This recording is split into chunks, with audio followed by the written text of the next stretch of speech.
So, coefficient of friction, example 2. So this time it's a little bit more complicated. We've got an object still moving along a horizontal. Okay, so we've got 15G as a downwards force, and we've got our normal reaction upwards. We've got it being dragged along the rough horizontal floor by means of a strap inclined at angle alpha to the horizontal, where sine alpha is 0.6. The tension in the strap is 50 newtons. That means the pulling force there. We're told the coefficient of friction is 0.25, and we're told it's a rough floor, so we need to label friction. So if it's being dragged along, it's actually moving, okay, rather than being on the point of moving, and friction is going to oppose the motion. So our force diagram looks like this. So the first thing we have to do is think, is it moving or is it not? Okay, so this time it's moving. So we're going to apply F equals ma in the direction of motion, which in this case is horizontally. And we can say the forces will balance in the perpendicular direction, which is vertical. Okay, so these are our two things we're going to do. So no matter how complicated the question might seem, those are your things that you have to think about. And if it wasn't moving, you would say the forces are balancing horizontally as well. Okay, so show the normal reaction is 117. Okay, so let's try the vertical, because that's where that R is. So let's say our forces are going to balance, I'll put it down here, vertically. Now, it's not just R is equal to 15G, annoyingly, because you've got this force as well. And this force pulling at this angle is going to be contributing to the force upwards as well as the force sideways. So you have to add on to R the amount of this force in the vertical direction. So you have to resolve this force around like that. And if you use my advice on how you do your resolving of your forces, this one we are stretching away from the angle. So we're going to say it's 50 sine alpha. So the vertical component of that force is 50 sine alpha. We don't need a G because it's already in newtons, okay? When it's in kilograms, you need to include the G to turn it into a force. That is a mass, and you need the acceleration due to gravity, because that's literally F equals ma. So your force is your mass times your acceleration due to gravity. If it's already talking about a force in newtons, you do not put G in as well, because that will definitely go wrong. Okay, so going back to our resolving vertically, R plus 50 sine alpha, they're both pointing upwards. That has to be balanced by 15G. Now we know that sine alpha is 0.6, so I don't actually need to work out the angle. I can just put in 0.6 for sine alpha. Don't, for goodness sake, put in sine of 0.6, because that is not what you're supposed to be doing. Okay, sine alpha is 0.6.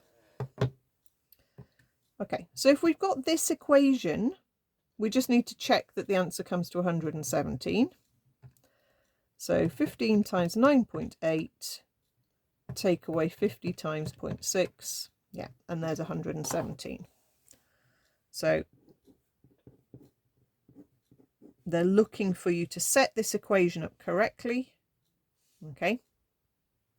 They're not going to give you a mark for the answer. You know what the answer is, but they're looking for this set up properly, the resolved bit done correctly, adding these two together. But they've given you the answer to help you a little bit in the question. Because if you'd just done R is equal to 15G, and forgot this one at the angle, you wouldn't have got that answer, and hopefully you would have stopped and thought, what am I missing here? Okay, so for part B, find to 2 decimal places the acceleration of the case. So this is where we're going to do our second thing, which is apply F equals ma in the direction of motion, which is to the right horizontally. So this time now, the force which is making it go in that direction is the 50 resolved to this direction. So that is crushing the angle, so that is going to be 50 cos alpha. We have the friction, which is opposing the motion, so that needs to be minused from the 50 cos alpha. Okay, so there's no other forces that are going to affect the horizontal. So that's your overall F. So remember here, F in F equals ma is the resultant. It's everything that's making it go forwards minus everything that's making it, or trying to make it go backwards. Okay, and that will equal the mass, which is 15. There is no g coming in here. That is simply the mass of 15 times the acceleration, which we don't know. Okay, so let's come back to the friction. Now the friction is mu times the normal reaction, and remember we already know the normal reaction and we know the mu, so we can put that in. So let's work out a quarter of that, so that's 29.25. The other thing is, what is cos alpha? Okay, well, sine alpha being 0.6 doesn't tell us what cos alpha is. Sometimes you can do a neat method with a triangle, okay, but sometimes people don't like that method very much and they prefer just to go for the calculator, and that is fine as long as you don't round your answer. Okay, so look, if I press shift sign 0.6, that gives me the angle, but I'm not going to 36.9 roughly. I'm not going to round it. I'm just going to press cos answer, because that's going to give me a very nice value for cos alpha. And that's what they're hoping we're going to use. Okay, if you typed cos of 36.9, you're not going to get exactly 0.8. You're going to get 0.79968. You're going to get a decimal that's very close.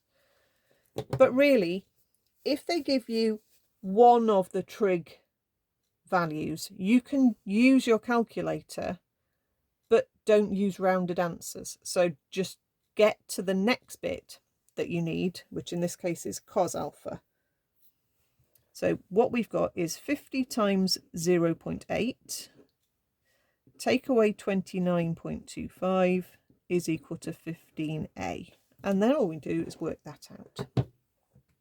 So 50 times 0.8, take away 29.25 and divide that by 15. And let's just turn that into a decimal. And we get an acceleration of 0.716 recurring, let's just say 0.72. If you're not sure how to round the answer, then write it with quite a lot of decimals and then round it to maybe 2 or 3 decimal places. The question might say how to do it. In this case it did say 2 dp, but if it doesn't, just use a bit of that common sense. Don't round it too much, don't round it too little. I know that's easy for me to say. Right, so that one was an example where our object was moving rather than being on the point of moving. Okay, friction is at its maximum, but because it's moving, we're applying F equals ma in the direction of motion and saying the forces balance in the perpendicular.